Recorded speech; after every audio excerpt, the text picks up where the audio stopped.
Google it and see what you come up with. Matter of fact, go to it anyway, man, because Jake don't like to do too much of any damn thing. This is Exodus chapter 40, verse 38.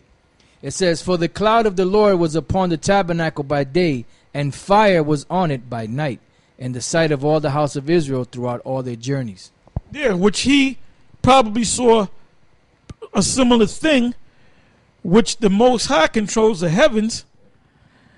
So that was a sign for Columbus to show him that he was doing the right thing, that he was going the right way. Because there was a couple of times where his crew, for the most part, wanted to mutiny against him.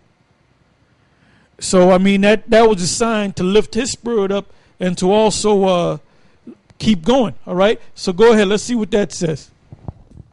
Yeah, it says St. Elmo's fire is named after St. Erasmus of Forme, also called St. Elmo, the Italian name for St. Erasmus, the patron saint of sailors. The phenomenon...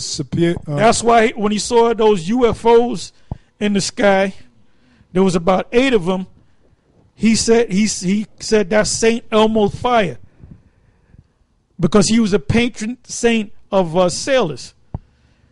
You see? So you see how everything comes together? Like I said, the reason why Columbus came to the New World, and they called it the New World, there was a reason why they called it the New World. That's why in your dollar bill you have Norvis Ordo Seclorum.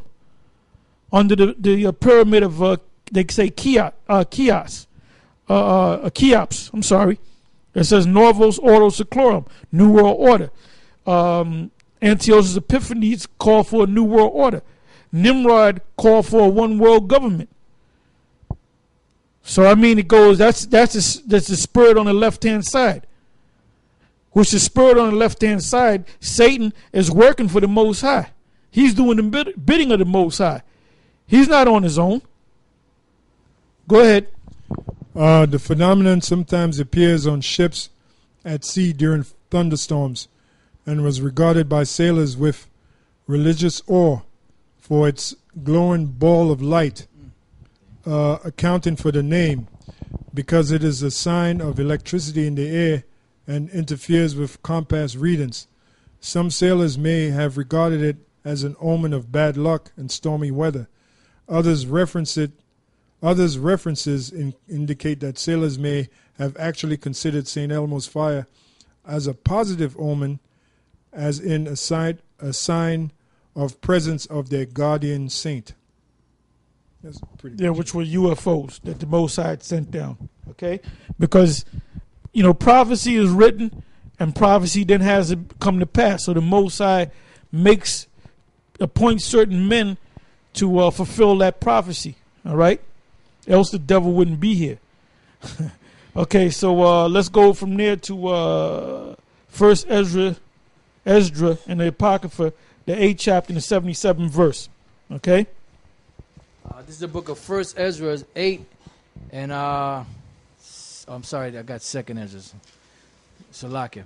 First Ezra chapter 8 and verse 77, and it says, "And for our sins and our fathers, we with our brethren and our kings and our priests were given up unto the kings of the earth, to the sword and to captivity, and for a prey with shame unto this day." Yeah, so unto this very day, October the 6th, 2012, we're still under our captives. Okay? Unto this very day. So, 1492, Christopher Columbus, Antiochus Epiphanes, Alexander the Greek, the first triumvirate, the second triumvirate of going back to the pagan Romans, they all took us down the same way. All right? Go ahead. This is First Maccabees 2 and 10. "What nation hath not had a part in her kingdom and gotten of her spoils? All her ornaments are taken away. Of a free woman she has become a bond slave." Read that again. It says, "What nation hath not had a part in her kingdom and gotten of her spoils? All her ornaments are taken away. Of a free woman she has become a bond slave." So we're all bond slaves. And the she represents the whole nation of Israel. Now let's go to Lamentation, the first chapter, the first verse to the seventh verse. Lamentation 1:1. How doth the city sit solitary, that was full of people? How is she become as a widow? She that was great among the nations, and princess among the provinces. How is she become tributary? She weepeth sore in the night, and her tears are on her cheeks.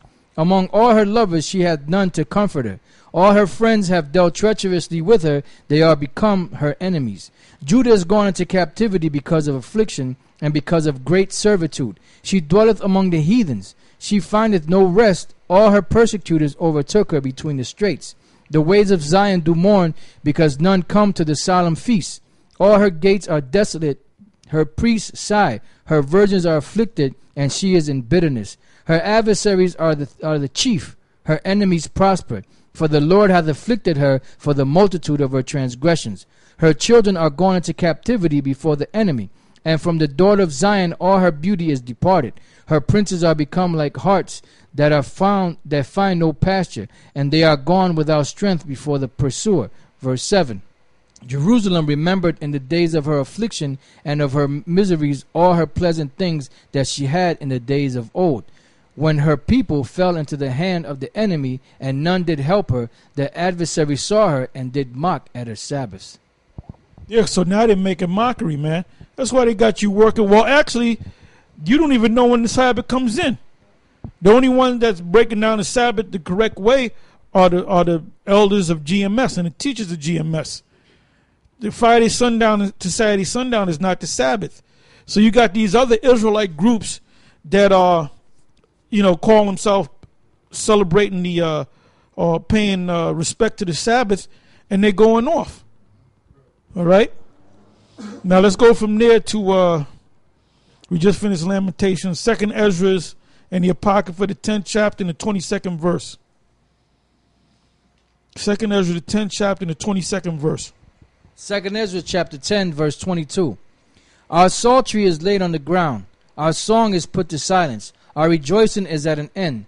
The light of our candlestick is put out. The ark of our covenant is spoiled. Our holy things are defiled. And the name that is called upon us is... And the name that is called upon us, which are Israelites, go ahead. Is almost profaned. Is almost profane. Go ahead. Our children are put to shame. Our priests are burnt. Our Levites are gone into captivity. Our virgins are defiled, and our wives ravished. Our virgins are defiled.